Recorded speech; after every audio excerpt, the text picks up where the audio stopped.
so that's a blessing to be able to, you know, spend your days reading someone like Ain al-Quzat and really getting immersed in that world, or in the world of Ibn Arabi.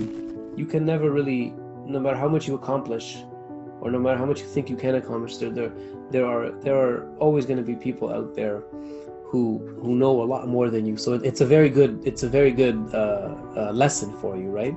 It puts you in your place completely, right? It has to do with becoming nothing, right? Zayn ham anwa danish ruz marg danish faqra saz hura barg, Rumi says, right? Of all the kinds of learning that you can have on the day of your death, it is only the danish faq, the knowledge, the science of poverty, that will provide provisions and supplies for the way. So going back to your origin means dying to yourself, becoming nothing, becoming no thing, right? Which is what we were before we came here. So to go back to that. That's the whole message, I think, of all of these teachers. And James Morris was up there and he gave this lecture, and he was talking about a hadith, and it had to do with the afterlife. I forgot what the hadith was about, but it was a hadith about God's mercy and the shafa'ah and all of these things. And there he was in front of 300 people. He just started weeping. And when I saw that, I looked up and I thought to myself, you know, that's knowledge. That's knowledge, right? When it can completely transform the hard substance of the soul, right? So the heart, it's like this mountain, right? It can't withstand the truth, the weight of the divine presence. It goes into it and smashes it completely. And then from that, there, you know, the tears are a natural outcome of that kind of interaction. Basis of reality, is it asalatul wujud or asalatul mahiyya? You know, a technical philosophical problem, of course. And it was such a good answer he gave. He looked down for a second, and he looked up, and he had this big smile on his face, and he said, it's neither of them, it's asalatul ishq. Sometimes when you have that spark, it's very good to follow it, because your heart can become very hard later on. But when you fear God, you run towards Him. It's like the fear of, you know, not displeasing your parents, for example. It's not like you're scared of them. So we seek the tawfiq of adab from God. The person who doesn't have adab, they'll always be mahroom from God's generosity and mercy. So adab is the key. Show it, and the feeling that you have, that affective feeling of love, it transforms your whole being, and it's sometimes beyond reason. You know, you feel to yourself like, I can't even explain what it is, like, but there's symptoms, right? That's why all of these great Sufi authors, like Ain al-Quzat and Rumi and all of them, they always say that love, that it cannot be encompassed by language or by thought.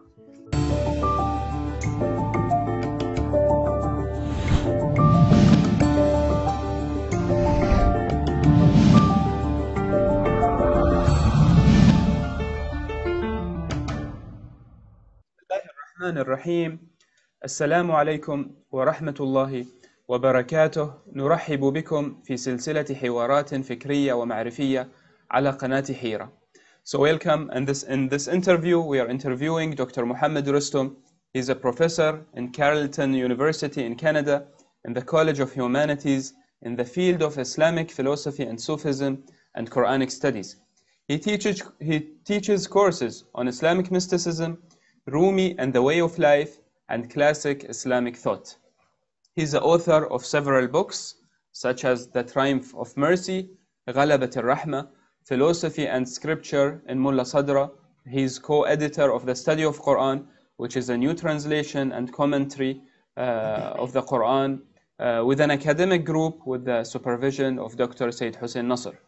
He's also a translator of one of the Abu Hamid al-Ghazali's books, which is called The Condemnation of Pride and Self-Admiration, which is Kitab Dhamm al-Kibr wal-Ujub. Recently, Dr. Rustum has a great interest and focus on Ain al-Qudaa al-Hamadani's books. And his latest book, or I think a book will be, an upcoming book, is Enriches of Heart, this, the philosophy or the Sufi philosophy of Ain al-Qudaa al-Hamadani. So today in our talk we'll focus about the doctrine of love and divine love in the writings of Ain al-Qudaa al-Hamadani and other topics. First of all, welcome, Assalamu alaikum. It's an honor having you with us in this interview. Alaikum salam wa rahmatullah. It's a pleasure to be with you, Hadi. We go a long way back, actually, right? Istanbul, and then Beirut, and then some other places, and now here. Yes, yes. So, Doctor, we'll start. Firstly, I'll ask you about the early stages in your life and your personal journey toward all this academic, intellectual studies in religion, philosophy, and spirituality, and Sufi studies. So, did it started early in your life or later when you entered university, and you had this interest in religion and this spirituality things when you were a teenager, or no, when you started learning in the university? And especially if you'd like to share some of the experiences from the masters and teachers you worked with, like Professor Said Hussein Nasr or Professor Dr. William Sheitik or others, even Mوريس and others, and the lessons of life, of morals, of virtues that you gained and learned from them. Yeah, well, it's such a, yeah, that's a question that's, like that requires a long conversation. But I mean, I could just, share a few things that I think are useful for people, and which kind of stand out, in my own mind and in my soul when I think back. No, I mean, I was born and raised in Toronto, and I didn't really have, I wouldn't say I had spiritual inclinations until much, until maybe towards the end of my teens. And but I had a kind of reflective nature as a child, growing up, and we're taught all of these sayings, especially of Imam Ali growing up. And when I think about it, some of those just, it might be a small saying on the wall in the house, or you might have heard it in the masjid. Those really force you to become a reflective person at some point in your life. So I kind of had that with me, as a young man growing up. The one saying of his, this world, it's 2 days, one day for you, one day against you. These kinds of things were there, but I was, just a teenager and busy playing sports and just being immersed in the world and not really, caring about the spiritual matters that much. But then I started, thinking as I got, 17. I think I was around 17, 18 years old, and I started just feeling like, this can't be it, like this is what kind of life is this? I'm just chasing just the world, like, everybody else. And I kind of was turned off, by the dunya because of this. Just, it has such an attraction and a pull, but sometimes you just see it for what it is, and then you think to yourself, wow, this is not a place to try and, sow your feet into, or kind of sink your feet into. You will need to kind of just pass through it like a abiru sabil, right? You just go past it like on a bridge. So that led to a kind of period of introspection as a teenager.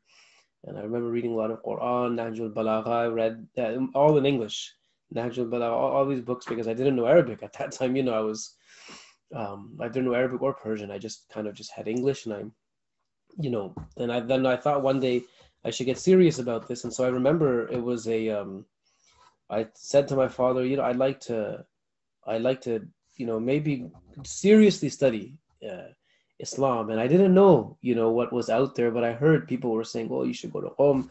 Oh, there's a program here. So I was, I think I was 18 years old, and it was the summer, and he said to me, he went for ziyarat, as he usually used to go to Qom and to Iran for ziyarat. So he said, why don't you come? And if you like it there, you can maybe stay there. And he knew people. So the original plan was, I'll go to Qom and I will get set up there, and that'll be it. And I was happy to do that. I was finished high school, and I had at that time already gotten into the University of Toronto to study philosophy and these things. So I had that kind of with me. And then I said, but I'm not going to pursue that. Maybe I'll just go to Qom.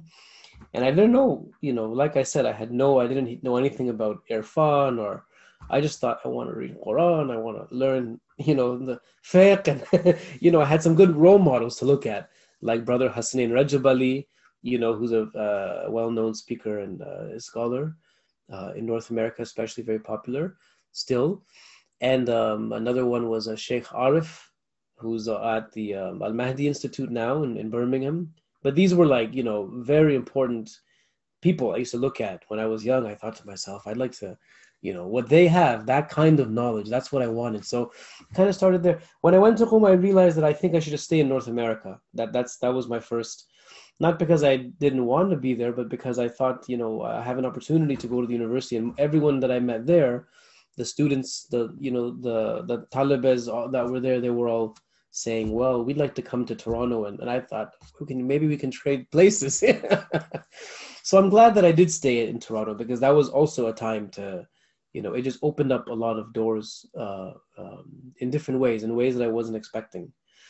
And I started studying philosophy at the university, and learning Arabic, and then later on Persian, which were all very good, you know, times. I just had a lot of fun, you know, learning Arabic in particular. And I had a Quran teacher, those were blessed days. Those were some of the best days, I think, because, you know, they asked Imam Shafi one time, you know, do you preserve the Quran? He said, no, it preserves me, right? بَهَلْ حَفِظَ الْقُرْآنَ بَلْ هُوَ يُحَفِظُنِي, right? It protects you. So that was a time of just, I don't know what I was protected from. I was just reading Quran. But I was studying philosophy, and most of it was Western philosophy. And I would take these classes, and I would think to myself, I often would feel like kind of empty, you know, studying this stuff. And I think, this is not even like, these aren't even my problems, you know, like I never thought of these issues as like really, you know, real things that mattered. And they seemed to be so limited in their scope. That is to say, modern Western philosophy, right? 17th, 18th, 19th century philosophy, even in the 20th century. So I like the ancient Greek stuff. And I really enjoyed, you know, of course, Plato, Aristotle, the pre-Socratics, Heraclitus, and then, of course, the whole Neoplatonic tradition. But I hadn't encountered much of the Islamic writers in the Irfan tradition, even though where I was, the University of Toronto, they had a very good program in Islamic studies. You know, you heard some of the common names, and everything up to like pretty much Ibn Sina and Imam al-Ghazali you'd hear, but there were no courses on Ibn Arabi or Mullah Sadra or Rumi or any of this, or Ain al-Quzat. So that was, you know, discovering those writings that was like kind of like a huge opening as an early, you know, in my early 20s. I started encountering the books of Professor Sayyid Hussein Nasr, William Chittick. His book, The Sufi Path of Knowledge, was like a bombshell. When I discovered that book, I was like, this is everything that I want in this one book. So those were really good times. And then over the years, you know, I got into the PhD program, and I had the opportunity then to meet and work with people like Sayyid Hussein Nasr, and Professor Chittick and others, and of course James Morice, and so many other people were, you know, encouraging. Even though I was just this young guy that was, you know, on the scene, and they were all much older than me and much more experienced. They were always so friendly and so warm and so welcoming. So it kind of all started there, you know. And then I had the fortunate blessing also of just very good friends over the years in Toronto and other places who have similar interests. So we pursued these interests together. And then, you know, I ended up doing my PhD, and I did it on Mullah Sadra. And I thought the reasoning behind that was, well, I thought that if I had to learn Mullah Sadra, then I had to learn, you know, as much of the entire tradition as I could up to Mullah Sadra, because he's in conversation with everybody. He's in conversation with Suhrawardi, Haider Amuli, the school of Ibn Arabi. Of course, he's a commentator upon the Quran, which is what I focused on. And he's citing the early Sufis, and he has also many commentaries upon the hadiths, you know, all of these usul kafi hadiths, he's commenting on them. So I thought this would be a good person to study, because number one, I admired him so much, but number two, it's because you really need to like just have at least some knowledge of a little bit of everything. So, you know, but a PhD can fool a person, because you can think that you know something when you get a PhD, when that's not really the case at all. One of my teachers once said to me, "Tasawwuf yaftan as na baftan," right? Which is in Persian, right? Sufism, it's finding, not mental weaving. So, you know, there's the other side to this whole journey, which is the need to learn existentially from people who have this knowledge, who live it. And it's not just a book learning at all. And alhamdulillah, thanks to God, I've had the opportunity to meet some people like that, and to, you know, just have a chance to be around them, and then to see how they see things, and to, you know, maybe if you hang around, as this hadith says, if you are around a person with musk, a perfume, a seller, some of that scent might, you either they'll give some of it to you, or it'll rub off on you, or you'll smell some of it, you see, or something like this. So I've been smelling some of this, alhamdulillah, that's been coming from these beautiful people. That's just a great blessing from God. So the opportunity now, in my career, to have a chance to read these writers, people like Ain al-Quzat, those are all, I consider them like, it's not just an academic task at all, right? I mean, for me, and as is usually the case with people who are dealing with these kinds of materials, it's first and foremost a personal existential journey. Right? Like I hope I would be doing the exact same thing if I had a day job doing something else, other than being an Islamic studies professor. So that's a blessing to be able to, spend your days reading someone like Ain al-Quzat and really getting immersed in that world, or in the world of Ibn Arabi. That pretty much then takes us to, other places where we've had a chance to travel. And in the course of that, I've met people like you and so many other, wonderful people in the East and the West. And I think the great service that you're providing here, Hadi, is, through this YouTube channel that you're running, is that you can have conversations with all kinds of people. And there's some really amazing people out there in the world, when you're able to tap into these people. There are people like Abdul Baqi Miftah, and they're like unknown, in the English speaking world, but they're huge. They're giants in the Arabic speaking world and other parts of the Muslim world. Of course, in Turkey, you have people like Jamal Nur Sargut, who's, you've attended those summer school sessions, so you've seen that. And so that's another beautiful thing about all of this, that we can all get to know one another and benefit from one another. And that's what I'm trying to do, is just to try to learn as much as I can from everybody. And then if I have something to transmit and to pass on by way of the acquaintance with these materials, then I'm happy to try to do that as well. Very great. That's a summary of introduction, and we are all talking about all different kinds of people and students who are thirst for spirituality, who are searching about the path to reach to God, to the divine love. And you mentioned that you were in Qom and you were planning to continue your studying there, like us in traditional Hausa studies. Yes. But then you went to Canada, and God opened all different kinds of opportunities and chances for you, where another Hausa was created there, and friends and teachers. And I think one of the great blessings that you're mentioning, maybe working with Professor Nasser or Sheitek, maybe you recall some of the memories or some of the very exciting, or the moments where you learned from them, or you would like to share any story from these masters that we hear about. Yeah, well, there are so many, I remember when I was a graduate student, I spent 1 month in Stony Brook, where at the university there, where I had the chance to study with Professor Sheitek for 1 month, and that was wonderful. He helped me so much, just to read. This was Mullah Sadra's Tafsir Surah Al-Fatiha, so I sat with him, and he would just take me through the really difficult passages, and it was just amazing to see how he worked, and there were many interesting events that took place. One, I realized that I just didn't know anything. I was like this little kid, really just around this really amazing person who has so much experience too with the text and with the tradition.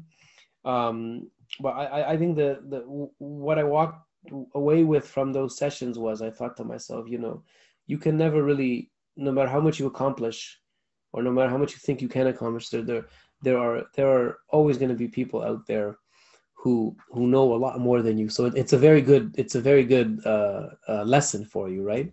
It puts you in your place completely. So, but I think that the thing that I've learned from many of these teachers, from someone, let's say like Professor Nasser as well, is the manner in which they exalt knowledge, right? Like knowledge and the haqq of knowledge upon the soul of a person, and then upon the service that you must then give to knowledge. Zakatul ilmin faquhu, right?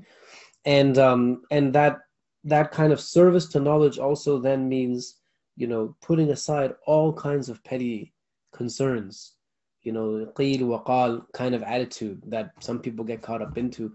And that's what I've learned from my teachers, you know, is that they're not concerned about what the world thinks about them for better or for worse. They're not concerned about, you know, what the latest opinions are going to be about them on Twitter or whatever, right? They're just concerned with knowledge and the truth, and then living that and then disseminating that truth. Because I remember my teachers always tell me that, you know, you can't just learn something and not share it. You have to, like, people have a right to that. So they're not after being famous or being a brand or reaching to people. They're very dedicated to the yeah, no, of course. Yeah, like someone like Professor Nasser, obviously he's extremely famous. You know, he's, God give him a long and healthy life. He's 88 years old and he's still writing, and he's still, you know, the perhaps for sure I'd say the best known Islamic intellectual figure East and West.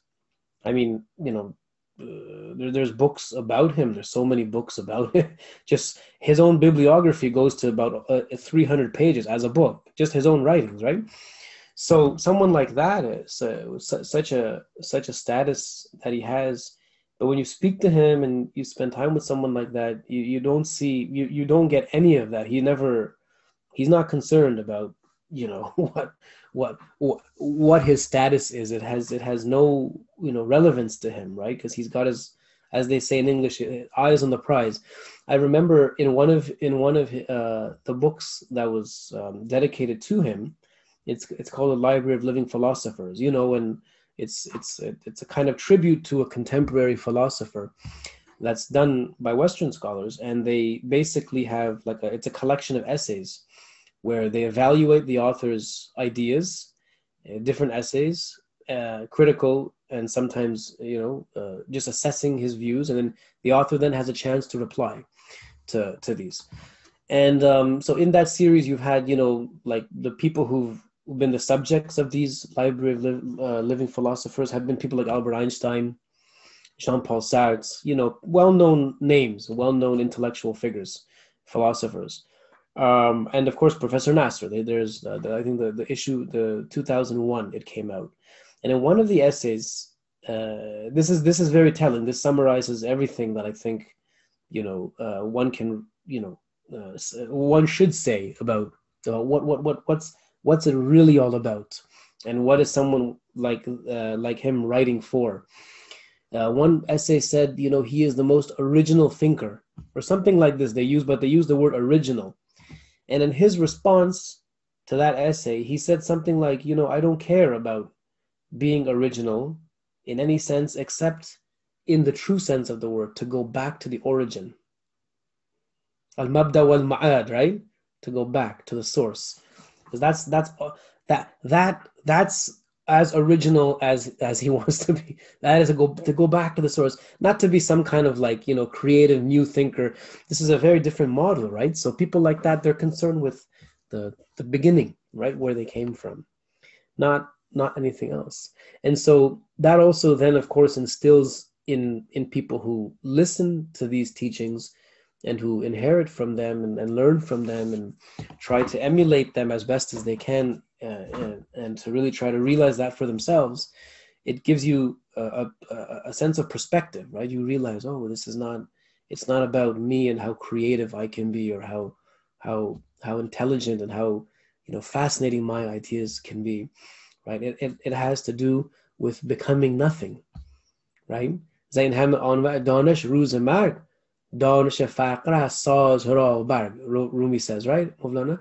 Of all the kinds of learning that you can have on the day of your death, it is only the danish faq, the knowledge, the science of poverty, that will provide provisions and supplies for the way. So going back to your origin means dying to yourself, becoming nothing, becoming no thing, right? Which is what we were before we came here. So to go back to that.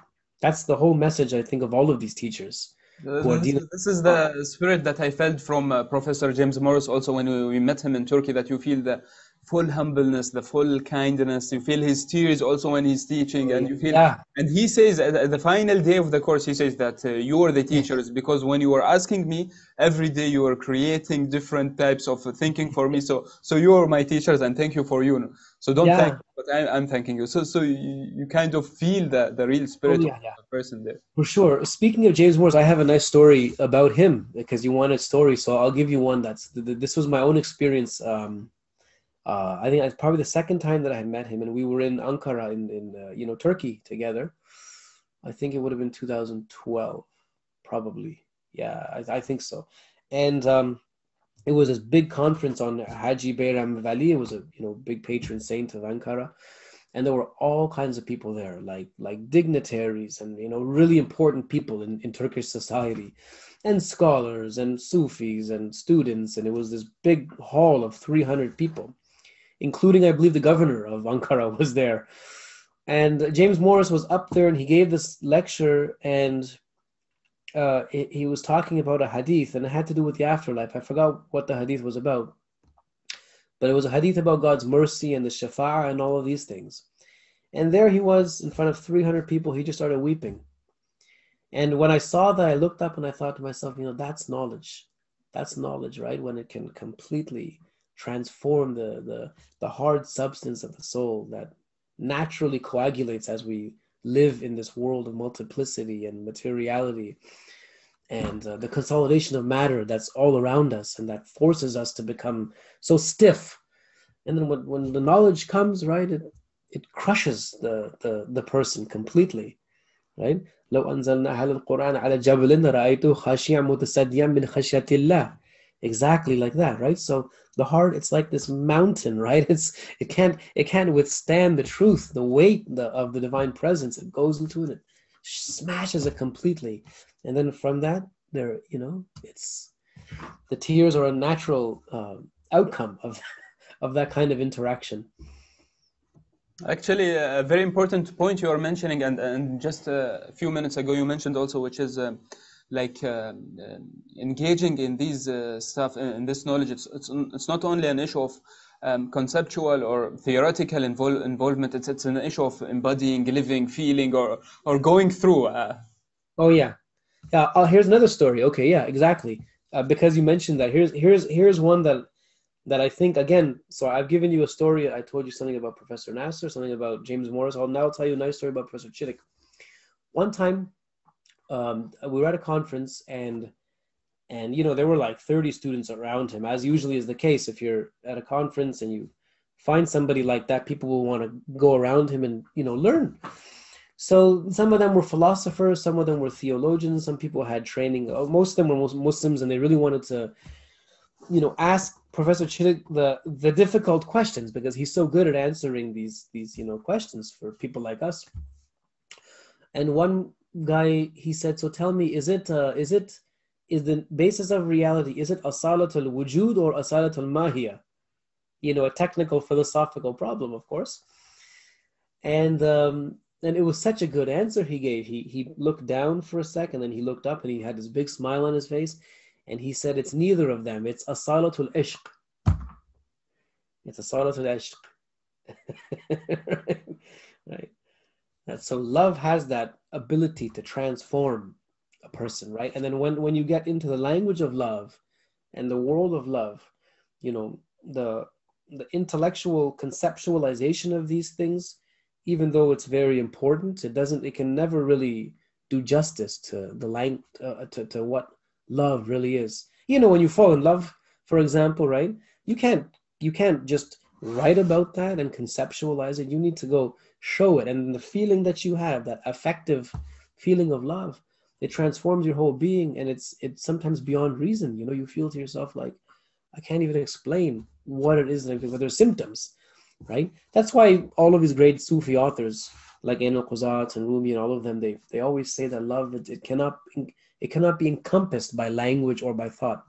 That famous verse in Masnavi, Harchi guyam ishq ra sharh bayan chun be ishq ayam khajal manam az an garche tafsir zaban roshan gar ast lik ishq bi zaban roshan tar ast. Right? Whatever I say about love by way of commentary and explaining, when I get to love, ashamed. He's, at what I've said. Even though the tongue with the commentary with the tongue, it's clear, right? It clarifies things. Ishq bi zaban, that love that's tongueless, that's of even greater clarity. Silence, therefore, khamushi. And that's what true knowledge does. It leads to a person to not say more and do more, but to usually say less and to in the world be less.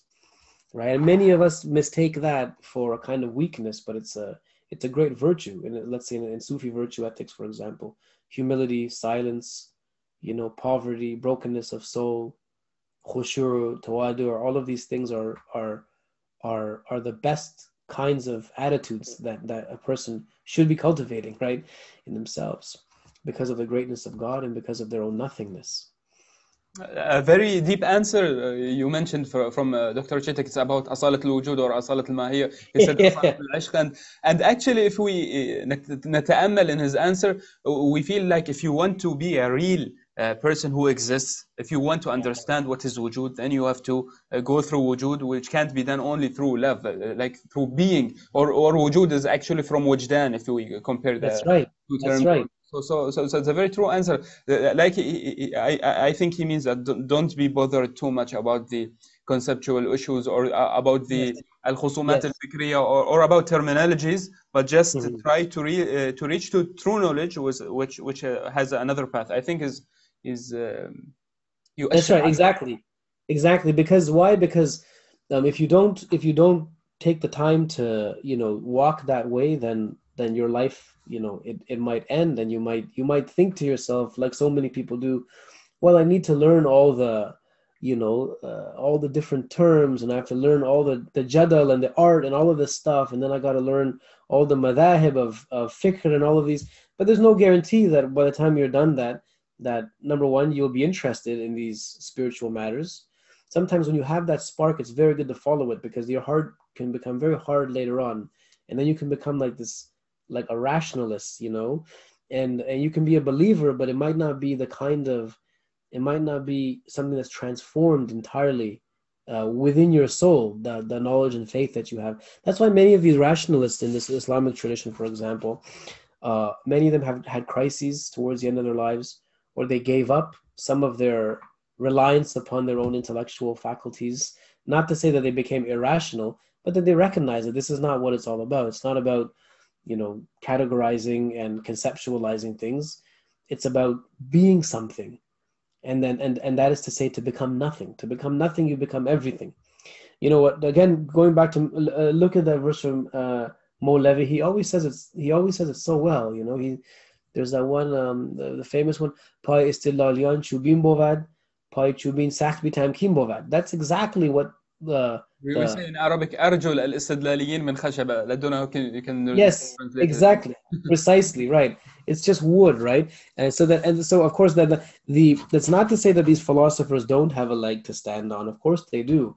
And in the Islamic tradition, the philosophers were amongst these muhaqqiqeen. They weren't like separate from being Sufis. Many of the greatest philosophers were themselves Sufis. Look at Mullah Sadra, look at Farabi, for example. They had two eyes. وَأَنَا ذُو الْعَيْنَيْنِ, as we say. Yeah, exactly. They didn't live in this kind of, world that we live in today, where you have the option of being a rationalist or being a spiritual person. For them, it was all part of the exact same vision of reality.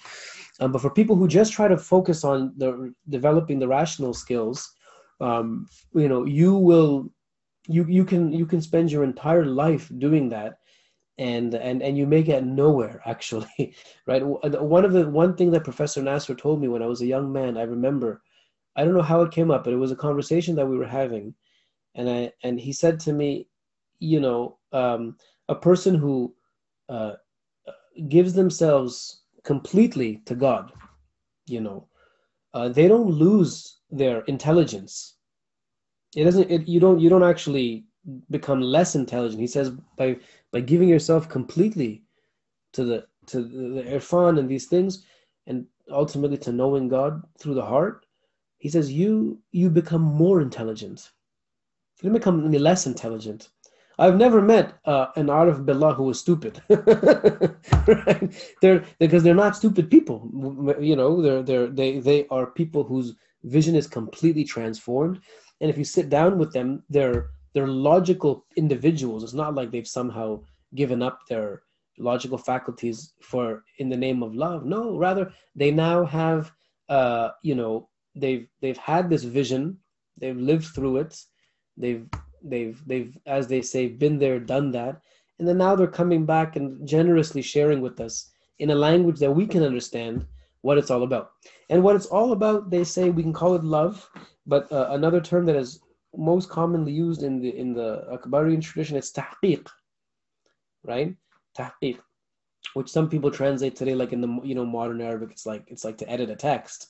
Someone who's a muhaqqiq is somebody who's, you know, perspicaciously going through the Arabic text, right? But a muhaqqiq is somebody who has done the haqq to themselves, right? They've taken the experience of the real and the knowledge of the real, and they've worked, you know, very hard with the divine assistance, of course, to come to understand that reality. And we say التحقق بأسماء الله, let's say embodying, like it's living. Exactly, they took it all in. Yeah, tahaqquq and takhalluq, right? They're all.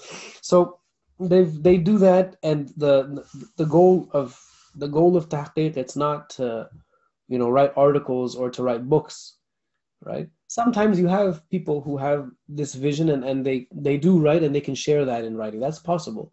You see that everywhere. In Iran, there's so many people like that. But then again, at the same time, you could have no dhawq and tahqiq and realization and go write some of the best books, and, you know, but that doesn't mean you actually really know. The true, you know, the litmus test for if a person knows is what they're like, you know, in their souls. The Sufis say afdalul karama al istiqama, right? So how upright is a person? What kind of istiqama do they have in their own spiritual lives? Beginning first and foremost with the dhikr, right? The remembrance of God. And are they da'im with dhikr? Are they, you know, and then so they're... Or even غاية العلم or رأس العلم مخافة الله, so the essence. Yeah, exactly. Right, which is a hadith, and it's also a biblical verse, right?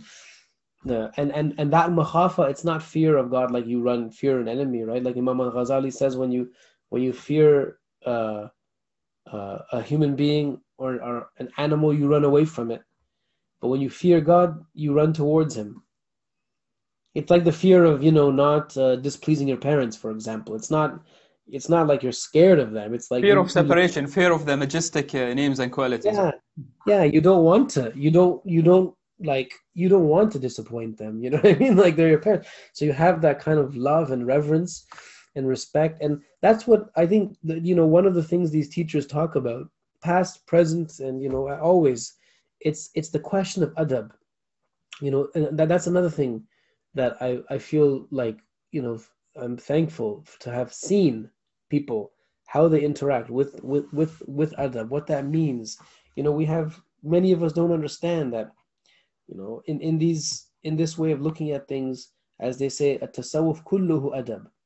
It's all adab, right? All of it has, and what does that mean really? What does adab entail, right? It's not just a deference to authority or something like that. Like, some people think it's like you just have to like put your head down and like agree with what everyone's saying. No, it again, it has to do with putting things in their exact place and coming with the proper etiquette. Number one, before God, you're aware that God is the teacher here, right? Adabani Allah wa ahsana ta'dibi. It's hadith, right? The Prophet said God taught him adab, and how beautiful is his ta'dib, his teaching, right? So what does Mawlavi say in that verse? He says, as Khuda juim tawfiq adab, bi adabi mahrum shod az lutf Rab, right? So we seek the tawfiq of adab from God. The person who doesn't have adab, they'll always be mahrum from God's generosity and mercy. So adab is the key, you know. Adab is the key. Also, you mentioned a very important point that the more the heart is pure, even your intellectual abilities will be enhanced, and Of you will course. be able to think in a better way, or you will be able to express your ideas in a better way. So God will give tawfiq also for your intellectual side of being. Always. But this is the essence. Always. So yeah. Yeah. يا أيها الذين آمنوا إن تتقوا الله يجعل لكم فرقانا. I believe that's the verse, right? إن تتقوا الله يجعل لكم فرقانا. He'll give you, and I've the smartest people I've ever seen are the Urafa, you know, like they literally are like the most intelligent people that I've ever met. Not because they've understood God only, that's of course the main thing, but it's because that vision then allows them to put everything in its proper place. And I remember one time I met this big wali Allah in Medina, and we were having a conversation. And he said something to me, and it was such a simple statement, but it was so profound. And but it really, like, he said, you know, the wali Allah, the person who's, you know, realized what we call the saint. He said that the wali Allah never steps outside of his bounds. That he or she always knows exactly where they should be. And they never try to go be or do anything more or less. They know exactly. So the wali, that is to say, their walaya, you know, when you think of the word wilaya, it also means a district, right? They're in a specific place, a specific region, right? And they don't move from that. وَمَا بَدَّلُوا تَبْدِيلًا, right? They never change. That's another thing. That's another thing that I've learned from these teachers over the years, in the books and in person. They never change.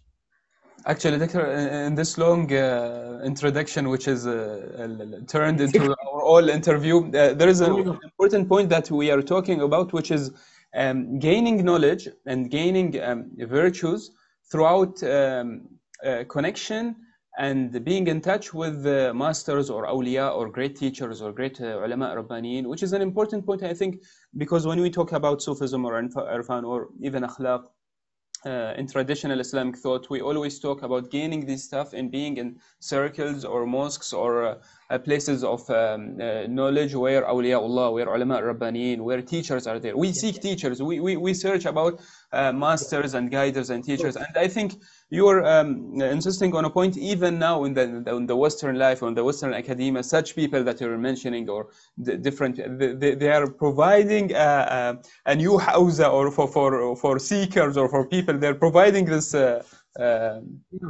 Yeah, I mean, it's a blessing to have access to, you know, especially let's say amongst English speakers, right? When you're a young man or a woman seeking answers, you know, where are you gonna go, right? I mean, the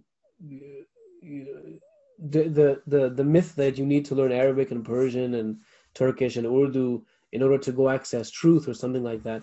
I mean, that's not. I mean, God would never put people in a place where in their own language they didn't have some access to it, right? It's, of course, if you want to go deep, if you want to learn the Quran deeply, you need to learn Arabic. There's absolutely no doubt about that, right? Even then there have been many exceptions. Ain al-Quzat had a teacher who didn't know much Arabic and he didn't know much Quran, but Ain al-Quzat says he knew the Quran much better than Ain al-Quzat did, because he had a, you know, deep spiritual, you know, connection with God. So the divine word completely penetrated him. When he heard it, it was as if it was that primordial original audition that he had heard from the Ruze Alast. But this idea that, you know, we're kind of stuck until we, you know, access teachers and they have to always be in the Middle East only, that's obviously not a cogent and reasonable idea. And there are so many people, you know, if you travel, that's the beautiful thing about travel. I mean, as a young man, that's what I was discovering more and more, as I'd end up in places like Iran or Turkey or in Syria, where I spent a lot of time as a young man, and you just see some of the most remarkable people. But then you'd go to like places like the United Kingdom or, you know, the United States, or somebody would be passing through Canada, and then you realize that this is not limited to just one region. One of my best teachers, one of my greatest teachers, he was a man from Gambia, Sheikh Muhammad Al-Kabir, God bless his soul. He passed away last year.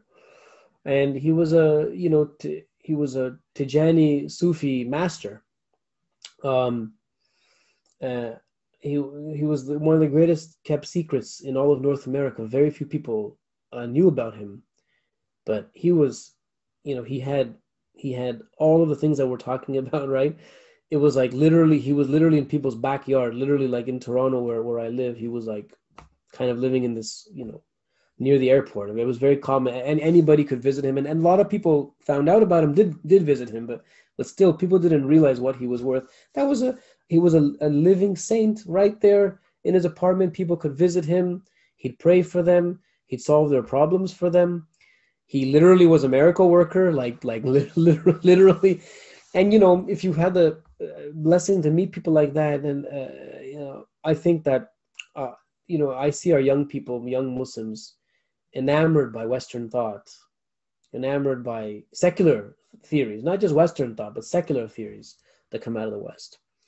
And I think to myself, if you've met people like this, and you've had a chance to read some of these things, and just even maybe just to get a glimpse into that world, you can't take these things seriously. Like I can never take someone like Foucault or Derrida seriously.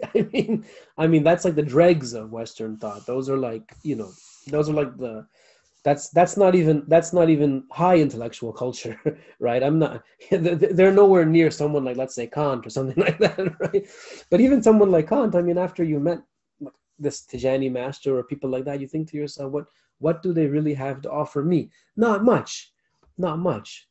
So one of the things I've been working on, maybe we can talk about it another time, is it's a reader for a series that I'm doing with Equinox Publishers. It's a global philosophy source book, but it's basically non-Western traditions, 15 different traditions, all translated texts from 17 different languages, different philosophical problems dealt with in this anthology, and 70 different scholars on board translating from Sanskrit, Chinese, Arabic, Persian, you name it. Native Indian texts are in there too, just to kind of open up that space of showing people that there are all these different cultures outside of the West, and that they've thought longer and more profoundly than the Western intellectual tradition has. That is to say, the modern Western tradition. So, actually, this is a very important effort that you're doing, because now in the era of modernity and post-modernity that we're living, most of the teenagers and students and people, they love the West, and the brand, so they love these brands and they go for it. But if they come back to the Islamic deep spiritual tradition, they'll see all this beauty, all this depth, and all this knowledge. Yes. So it's another place totally. And I think you're talking about very important issue also, which is the secret and mystery of wilaya, which is spread all around different societies and cultures, and that awliyaullah are there all over the place. Just open your eyes and then you can see them. And another thing related to wilaya, that this hadith that inna Allah akhfa awliyahu fi aqalli khalqihi. So also ordinary people, normal people, you can find very high status of purity and iman and faith. I like the word of faith. I learned this from other teachers, that Quran talked about faith, iman, not belief. It's iman is a deeper word. That's right. Yeah. And then what's the opposite of iman? Is it's kufr, which is not unbelief, right? It's kafar. It's to cover up, right? Most people, their fitra, of course, tells them la ilaha illallah. Right, it tells them that it shows them the fundamental nature of reality, which is built right into them. It's primordially prefigured. So kufr, it covers it up. It's not unbelief, right? That's such a bad translation of kufr. Mm-hmm. And also it relates to kufran, which is kufran ni'ma, yani the covering up, being ungrateful for blessings, right? And so once some of them say that if Islam had another name, it would be shukr. Mm-hmm. Mm-hmm. Yeah, also it's mentioned in the ayah about Nabiullah Sulaiman, ashkuru am akfur, so that's shukr. And exactly. So doctor, we were supposed to talk about love in Ayn al-Qada al-Hamadani, and it just got it's all about love. So let us continue just like this, and let us focus we gotta go important ideas of Ayn al-Qada. I prepared a set of formal questions. I don't want to be formal because the whole interview is not formal, and whatever you like. السؤال يجر السؤال.